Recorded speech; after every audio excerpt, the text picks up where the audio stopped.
African proverb says the child who is not embraced by the village will burn it down to feel the warmth. What time in your life have you been closest to starting the fire? Going to the DMV. Here in Australia, the fire starts itself. When I told my mom I was being sexually abused, the first words out of her mouth was, "Nobody wants to touch you." I was 8. That's a badass proverb if I do say so myself.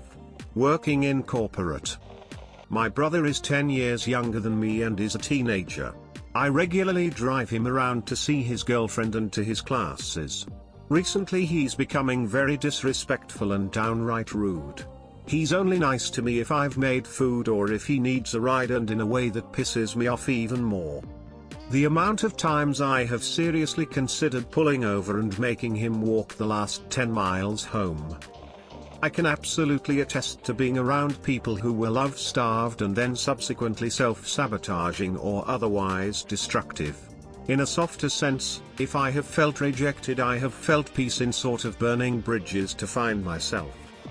Probably my relationship with my dad. My step-cunt was always, well, a cunt, and I finally got the courage to tell him how I couldn't stand her and she was rude to me when he wasn't around, and I didn't want to go to his house anymore for fear of the bullying from her and her kids. He told me she wasn't leaving and I needed to get over it. We didn't talk much for 13 years. Fast forward to today and she has the audacity to tell people she has granddaughters, my kids, but for the sake of my mending relationship with my dad I don't go and set her straight, and tell her to fuck off. God, I hate that woman. I didn't grow up with the best family. There was a long period of time where there was constant fighting, and things often went too far. I didn't feel safe in many different ways. It all culminated to a point when I was 17, disowned, and about to get kicked out. But, my vindictive, defensive actions in the past made my mother know that kicking me out wasn't a good idea. I know the only reason I could have a roof over my head was because my mom isn't a citizen, and she knew I would have reported her for the crime of child abuse, which did happen, which would have put her residency in jeopardy. So, I guess I had to threaten to burn the village in order to feel the warmth of safety. Edit: a lot of people are assuming my mother is illegal, but she's not. I'm not exactly sure the mechanism through which she can stay in the United States, but she married my dad, American, and they got divorced. She can live and work here, but she doesn't have the full protection of the government like me. When I was a teenager living in rural Alabama, I did not get along with my stepmother. She went out of her way to be as mean as she could to me. Once when she left the house, she took the mouse for the family computer with her so I couldn't use it while she was gone. Well, I did her one better by taking a cord from the back, then locking myself in my bedroom until she got home. She uses my little baby stepsister against me and tells her to tell me she has a present for me. As soon as I unlocked the door, stepmother yanks it out of my hand and starts screaming at me about why the computer won't work. Well, let me tell you, on both sides of me I had a steel pole lying against the wall and a simple glass of water.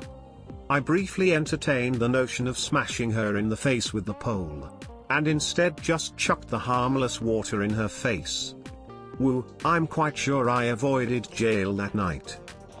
In grade school all of my classmates were either hostile, judgmental, uncaring, manipulative, or some combination of them. The teachers didn't even help, and some of them even tried to bully me into thinking I was stupid. I tried talking to older and younger classes sometimes, but that would only cause more bullying. My parents didn't help me either, their only advice was uselessly preaching about obedience and waiting. It's far in the past and doesn't really affect me anymore, but if I ever bear or adopt kids I'll try to give them the guidance which I received way too late. Bullied in middle and high school, relentlessly, and occasionally violently.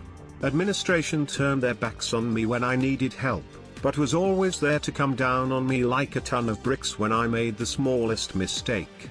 Became a loner, went from a straight A student to failing nearly every class. I felt betrayed and abandoned by everyone I trusted to help me at that school. The undiagnosed mental illness didn't help things either. If I had access to weapons back then, I probably would have been a statistic. Luckily this was 20 years ago and I've gotten help through counseling and medication. When I had been bullied constantly in 7th grade by 3 different kids/groups of kids and the school showed so little interest in helping me. I was physically bullied, verbally mocked, humiliated in front of the other kids, and not an eye was batted. When I finally took my mom's advice to make a scene the next time someone started throwing things at me, I did it. We were outside that day for PE and while we were all sitting in lines at the start of class, a kid in the line next to me started throwing pebbles at me. I ignored it for a moment, then when he kept going I yelled at him to stop. I didn't care that people were staring, I wanted them to. I wanted them to see that this average height, able-bodied boy was throwing things at me, a very small and disabled girl. The teacher came over and asked what happened. Kid told him they were only pebbles, he wasn't hurting me. The teacher agreed with him and told me if I ever disrupted his class like that again I was getting detention. I don't know what it is about some teachers, but the second they get put in charge of more than one child they become absolutely blind to any kind of bullying, and if it gets pointed out to them, they think that particular incident exists in a vacuum and couldn't possibly be a sign of anything worse. I was 11 years old and suicidal because I felt so incredibly powerless. That teacher only solidified that feeling. I'm in the process of starting a fire now.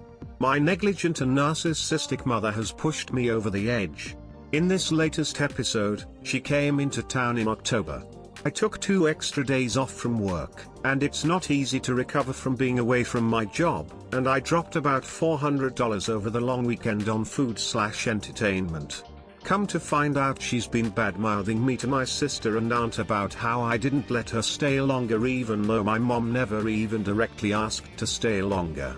She called me on the phone to tell me I made her cry.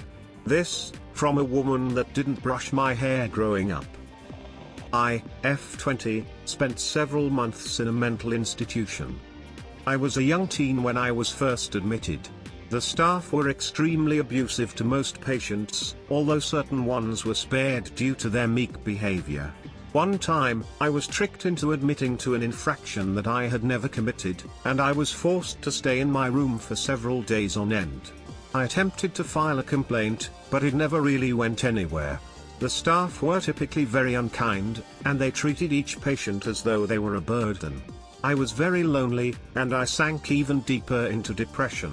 I kept my head down for several months until I was eventually released. As an adult, those months in the ward still haunt me. I struggle with feeling worthwhile, and I criticize myself for the smallest things because the hospital conditioned me into nitpicking and punishing myself for not being perfect. I have picked up the phone numerous times, trying to work up the courage to call the head of the hospital and give him a piece of my mind, but I've never been able to go through with it. I had a co-worker at a non-commission-based retail job where a co-worker would repeatedly sabotage my sales so she could get a lot of credit apps and a high GSP, average hour sales. She would overhear my pitch for cards, required, and then lie to the customer so they would apply. I would have to try and rectify what she said while she hovered over me. She did many other questionable things, and I reported her multiple times, as did my co-workers and customers. Now, one time I got lucky and an 18-year kid came in. "Yo, buy the most expensive desktop we have on display. $2.5K. She saw me do this sale, but I needed a manager to approve a tiny discount, but my radio was dead. Co-worker was watching me the entire time, so I asked if she'd call for the manager. She stone cold ignores me. I go for the She prints out paperwork on the computer and tries to sell it to him. When I return, she literally yells at me in front of the customer to give her the sale. BC she worked too. I ignored her and didn't give her the sale. When I reported this, as did the customer, he was mortified. I was literally told by my boss, ignore when she does that. She's a middle child, so she does stuff like that. I was tired of the stupid lack of action, so I filed an HR complaint regarding her, and 5 of my managers for not addressing it. They all got reamed for it. Only one is still in a management position, the rest were eventually demoted or laid off. Grew up with an incredibly privileged but emotionally abusive family. I never really fit in. They would frequently gaslight me with so much, but one that made me feel like I was going crazy was that they all hated each other but would act like I was the only one to fight with anyone else and band together in that. I've moved out now, but there were many nights when I felt like I was going crazy and that I could burn that house down and not look back. Glad I didn't though, always a better way out. Edit, wow, not a huge Redditor, first comment I've had with any real engagement. It's nice to hear there's other people who've dealt with the same stuff and still surviving as well. Nice to know peeps aren't alone in it. Stay strong, happy living. The time I was working at a psychiatric hospital and the CEO assumed I smoked drugs because I had dreadlocks. I worked hard for those patients and they trusted me. I shielded the hospital from nearly weekly riots of patients. After being unfairly judged and made to look dispensable, I almost set the inmates loose on the asylum. But then, I realized that it was selfish and those people I cared so much about would be punished for fighting my fight for me and basically would be the firewood for my fire. I actually have a story for this. So I was a senior that was friends with 4 juniors in a friend group. I wasn't exactly part of their group, but they seemed to enjoy my company. I was both the funny friend and the therapist friend. I helped them through their prom fiasco when they were at odds with each other. I made them food on occasion.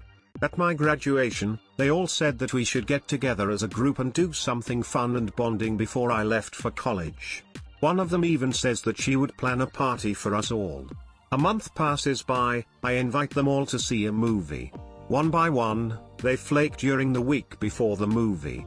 I end up going to see it alone. Another month passes, and they've maintained radio silence. Over the next few months, I try to invite them to various events, and without fail, none of them end up being available. I ask them about doing something together, and no dice.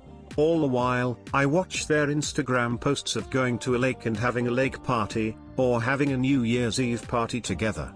Now, here I am, typing this out on Reddit before going to bed and waking up tomorrow to go out of state for college. I was raised in a cult.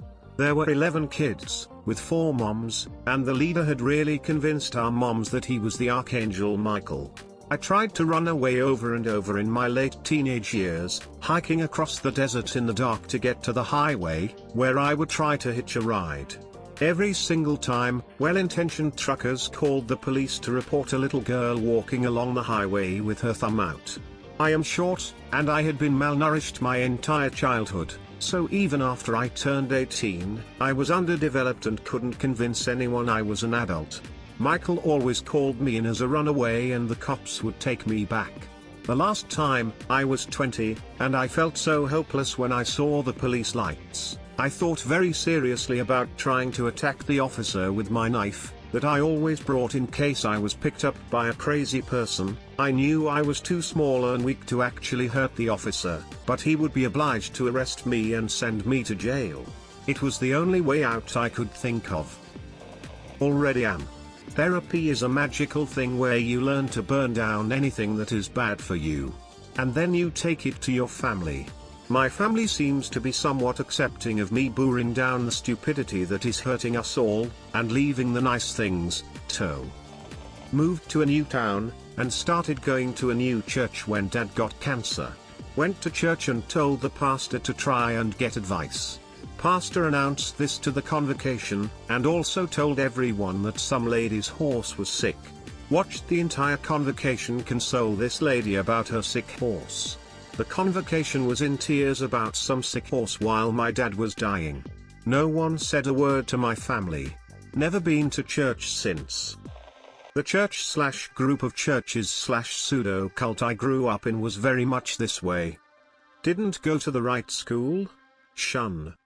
Didn't send your kids to the Bible summer camp? Shun. Your kid/spouse/family member sinned in a public way? Shun. Not a married 20-something with 3 kids and actively a leader? Shun. Took me 20 years to see through the bullshit, and another 7 to finally truly feel free. I'd burn all that shit to the ground for the hell they put every person through.